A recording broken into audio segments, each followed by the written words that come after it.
What's going on, you guys? Welcome back to another episode of 904 Fishing. I am your host, Alex. Today, we are finally back out. We are finally bass fishing.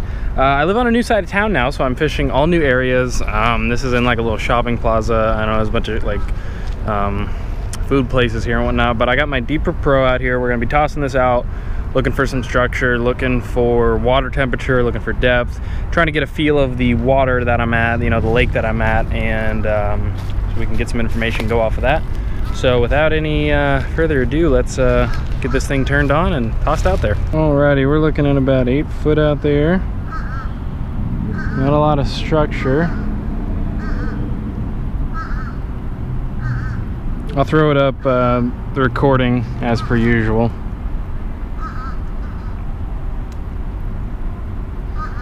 Yeah, not a lot of stuff going on. Pretty sharp incline right there. Lots of vegetation. Oh, and that was a fish we just marked, I'm pretty sure.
Oh, there's a fish.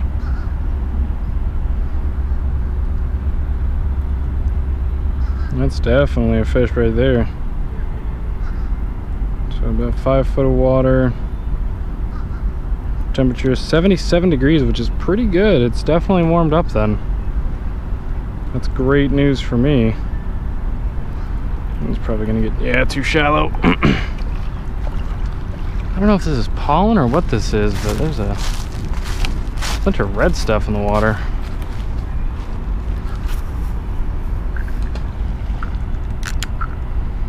Let's see what it looks like off to the left.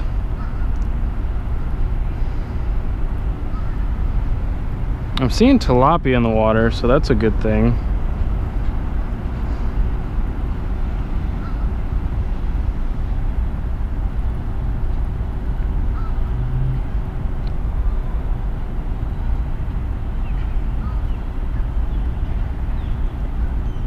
Sharp hike up right there. There's a bump. Definitely want to check that out.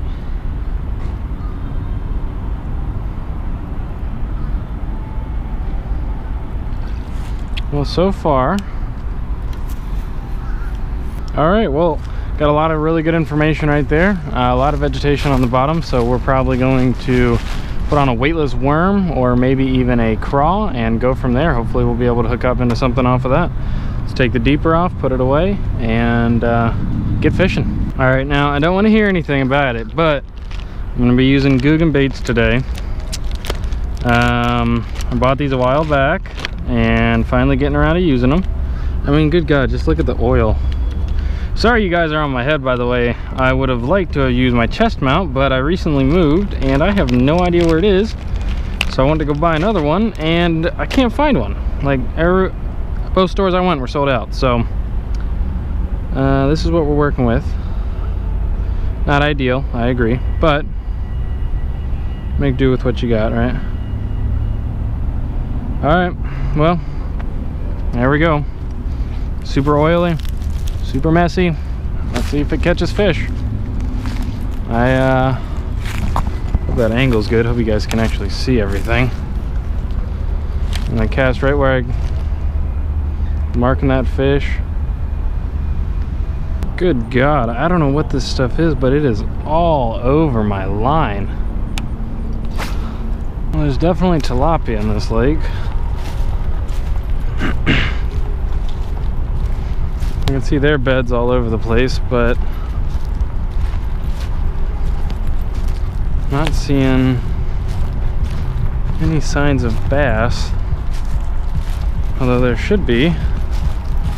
I have no idea if the bass are like on beds or if it's post-spawn, if we're still pre-spawn. I have no idea what stage of the spawn we're in right now, which is kind of a bad thing. I need to know that, because that'll definitely affect, you know, what I throw, where I throw it, retrieval, stuff like that. So if anybody knows, leave me a comment down in the comment section below, please. You know, starting to think there's no bass in here. Walked around the whole lake, haven't seen a single bass bed. There's been a lot of tilapia beds, but not a single bass bed, unless they're like all back in this corner here. But just pack it up, try a different spot. This one doesn't look like it's gonna pan out. For now, at the second place, water looks a lot darker. A lot of vegetation. Looks like there's a drop off, so I might tie back on a worm, bring along that drop off. That'll probably get me good results. I really wish I had those topwater snakes right now, honestly. That's what I really want to throw, but I left them at home because I completely forgot about them, and they're still in my bathroom from when I did the video with them. So we'll take this off here, throw on that worm that we had. If that doesn't work, I'll throw on a red shad. If that doesn't work, I'm going to reevaluate my life and change my channel to a model car channel, yeah. But not cool ones, like really, really cheap ones. You buy it like the flea market or something. All right, so I'm done fishing for the day. It was getting a little hot. I didn't want to be out there too long, but yeah. New part of town, new lakes, new ponds, all that. So we gotta deal with all that, and I gotta learn all over, you know, these new waterways, which ones are bad, which ones are good. I lived in Orange Park for, you know, 10, 15 years, so I kind of knew what I was doing over there. But I also wanted to show you guys, I got a new, come here. Oh, I got a new puppy. So this is Ezreal. He is a Norwegian elk hound. He's just under 8 weeks old. He's gonna get up to about 50 pounds. Oh, dude, you got yourself wrapped up. Oh my goodness. Come on. So, this is my new fishing buddy. He's gonna be going fishing with me. So if you guys see him, don't be surprised. We're going to the beach tomorrow. I might film a little out there. But you a little hot? You wanna go inside? Yeah? Oh goodness. So these dogs are actually really cool. They're not popular, they're not that popular in the US, but they're super popular over in like Europe and whatnot. But these are like literally Viking dogs. Like these dogs have been found in like Viking burial sites. Oh, he wants to run. Viking burial sites dating back like 4,000 or 5,000 BC. So they're pretty old. Direct descendant of wolves. Pretty badass. So he's young, but he's already getting in all kinds of trouble. Hey, you chewing on something? Hey, what are you doing? Still getting the hang of walking. All right, come on. So, thank you guys for watching this episode. I know we didn't catch anything, but we'll get them next time. And until then, see you guys.